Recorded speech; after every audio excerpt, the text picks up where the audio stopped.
Everyone, welcome back to let's learn everyone. अगर आपको grammar नहीं आती है और आप इंग्लिश बोलना चाहते हैं तो कुछ इंग्लिश फ्रेजेस होती हैं, उनको याद कर लीजिए तो आप बिना ग्रामर सीखे इंग्लिश बोल पाएंगे। तो इसी तरह के कुछ फ्रेजेस लेकर आई हूँ जो डेली कॉन्वर्सेशन में बहुत ही यूज़फुल हैं, जिन्हें अगर आप सीख लेते हैं तो फ्लुएंट इंग्लिश बोल पाएंगे। तो करते ही वीडियो स्टार्ट करने से पहले रिक्वेस्ट है, प्लीज़ चैनल को सब्सक्राइब कर लें अगर अभी तक नहीं किया, वीडियो को लाइक कर दें और शेयर करें। फर्स्ट फ्रेज़ है what do you mean bye.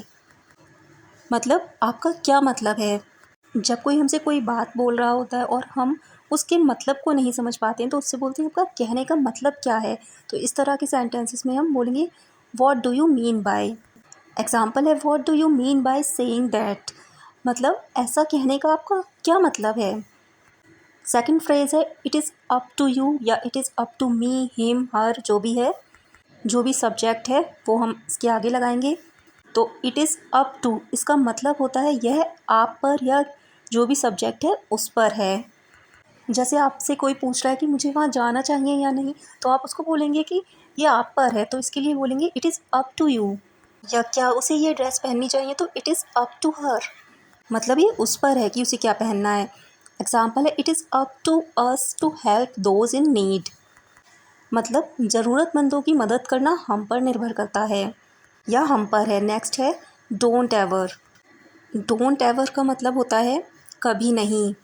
Don't ever के आगे आप जो भी सेंटेंस आपको बोलना है वो बोल सकते हैं। जैसे हमें किसी को बोलना होता है कि फिर कभी ऐसा मत करना, तो इसके लिए बोलेंगे don't ever do this again. मतलब ऐसा फिर कभी मत करना। एग्जाम्पल है don't ever miss a good opportunity. एक अच्छा अवसर कभी ना चूके या एक अच्छा अवसर कभी भी ना खोने दें। फोर्थ फ्रेज़ है how long does it take. How long does it take मतलब इसमें कितना समय लगेगा। जैसे हमें किसी को पूछना होता है कि इस काम को करने में कितना समय लगेगा, तो हम उसको बोलेंगे how long does it take. How long does it take इसमें कितना समय लगेगा। एग्जाम्पल है how long does it take to reach to the station from here. मतलब यहाँ से स्टेशन पहुँचने में कितना समय लगेगा। ये फ्रेज़ है तो हमें ग्रामर के बारे में बिल्कुल नहीं सोचना है। अगर आप सोचें कि यहाँ पर विल आएगा तो ऐसा नहीं है। नेक्स्ट है कांट हेल्प। कांट हेल्प इसका मतलब होता है के बिना नहीं रह सकता। किसी चीज़ के बिना जब हम नहीं रह सकते तो बोलते हैं कि कांट हेल्प। जैसे आप किसी को बोलते हैं कि मैं तुमसे बात किए बिना नहीं रह सकता, तो I can't help talking to you. Can't help के बाद आप अपना सेंटेंस बोल सकते हैं। एग्जाम्पल है I can't help having T. Can't help के बाद ING फॉर्म आएगी। इसका मतलब है मैं चाय पिए बिना नहीं रह सकता। एक पास्ट का एग्जाम्पल लेते हैं I couldn't help noticing your ring, it was beautiful. मैं उसकी अंगूठी को नोटिस किए बिना नहीं रह सकी, वह बहुत सुंदर थी। तो जब हम पास्ट की बात करेंगे तो कांट हेल्प की जगह कुडंट हेल्प आएगा। सिक्स्थ फ्रेज़ है आई डेयर से।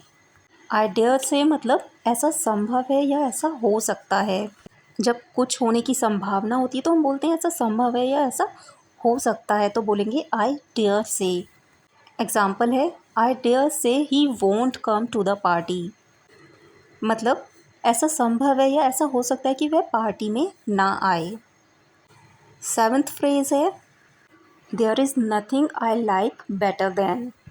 There is nothing I like better than इसका मतलब होता है मुझे इससे अच्छा कुछ भी नहीं लगता या मेरे लिए इससे बेहतर कुछ भी नहीं है, क्योंकि मुझे इससे अच्छा कुछ लगता ही नहीं है। एग्जाम्पल है इसका there is nothing I like better than listening to the music. मतलब मुझे संगीत सुनने से अच्छा और कुछ भी नहीं लगता है या मेरे लिए संगीत से बेहतर और कुछ भी नहीं है। तो there is nothing I like better than, इसके बाद आप अपना सेंटेंस बोल सकते हैं। जैसे मुझे किताबें पढ़ने से ज़्यादा कुछ भी अच्छा नहीं लगता है, तो there is nothing I like better than reading books. बढ़ते हैं अपने एट्थ फ्रेज़ की तरफ। Speaking of.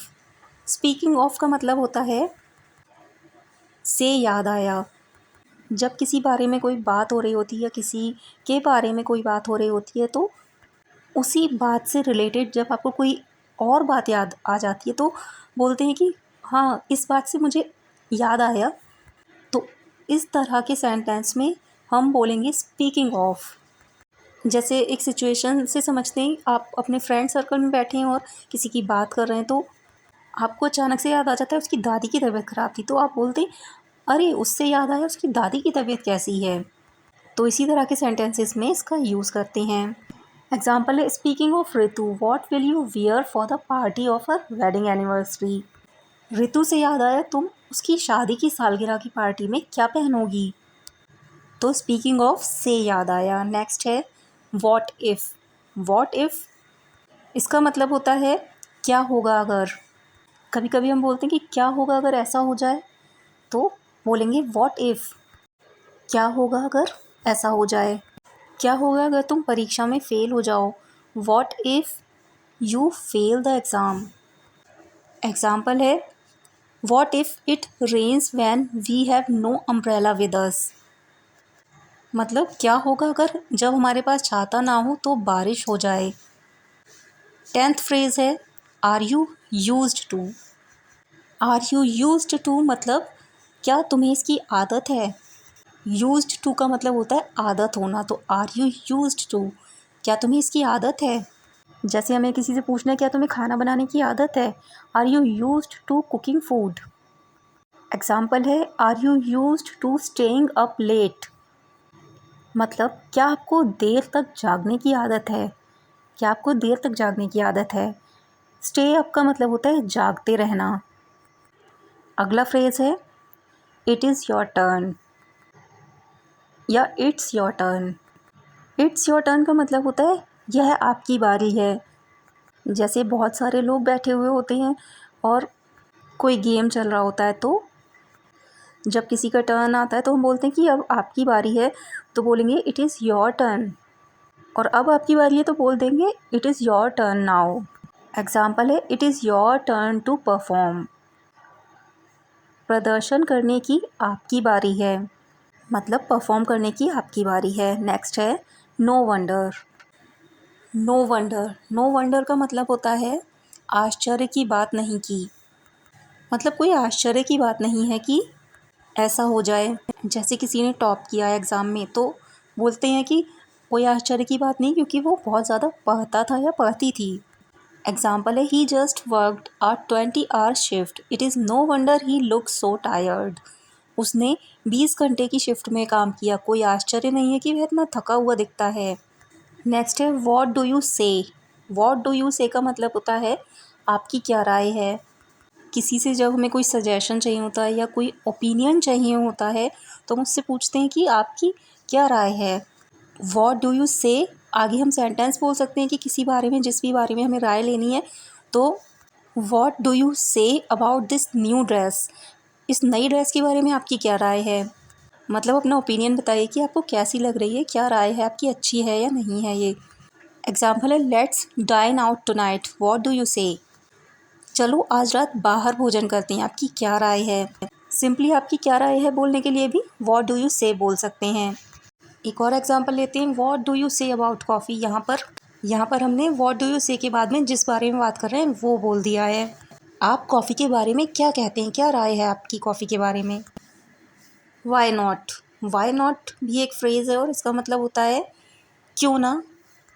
मतलब सुझाव देने के लिए, जैसे कोई सजेशन है आपके पास तो आप बोलते हैं क्यों ना ऐसा किया जाए, तो वहाँ पर भी वाई नॉट का यूज़ होता है। और एक मतलब होता है इसका सहमति जताने के लिए, जैसे हम बोलते हैं कि हाँ ज़रूर, मतलब श्योर, तो उसके लिए भी बोलेंगे वाई नॉट। फर्स्ट एग्जांपल है, why not stay for lunch. दोपहर के भोजन के लिए क्यों नहीं रुकते, मतलब क्यों ना दोपहर के भोजन के लिए रुका जाए, तो यहाँ पर सजेशन दिया जा रहा है। सेकेंड है, let's go to see a film tonight, sure why not. चलो आज रात एक फ़िल्म देखने चलते हैं, हाँ हाँ क्यों नहीं, मतलब यहाँ पर सहमति जताई जा रही है कि हाँ ज़रूर चलते हैं। 15th और लास्ट फ्रेज़ है, you are not to. You are not to मतलब आपको नहीं करना है या आपको ऐसा नहीं करना चाहिए। तो यहाँ पर इंस्ट्रक्शंस दिए जा रहे हैं, तो जहाँ इंस्ट्रक्शंस दिए जाते हैं मतलब कि निर्देश दिए जाते हैं, तो वहाँ पर बोला जाता है आपको ऐसा नहीं करना है, तो वहाँ पर हम ये फ्रेज़ बोलेंगे you are not to. Example है you are not to scribble on the wall. You are not to scribble on the wall. आपको दीवार पर नहीं लिखना चाहिए या आपको दीवार पर नहीं लिखना है, निर्देश दिया जा रहा है, इंस्ट्रक्शंस दिए जा रहे हैं। स्क्रिबल का मतलब होता है पेन या पेंसिल से निरर्थक चिन्ह बनाना, मतलब ऐसे चिन्ह बनाना जो ना तो ड्राइंग होती है ना कुछ लिखा हुआ होता है, जैसे बच्चे बना देते हैं लाइंस वगैरह, उसको बोलते हैं स्क्रिबल। तो वीडियो आपको कैसी लगी प्लीज़ कमेंट सेक्शन में ज़रूर बताएं। वीडियो को लाइक कर दें अगर वीडियो अच्छी लगी हो और चैनल को सब्सक्राइब कर लें।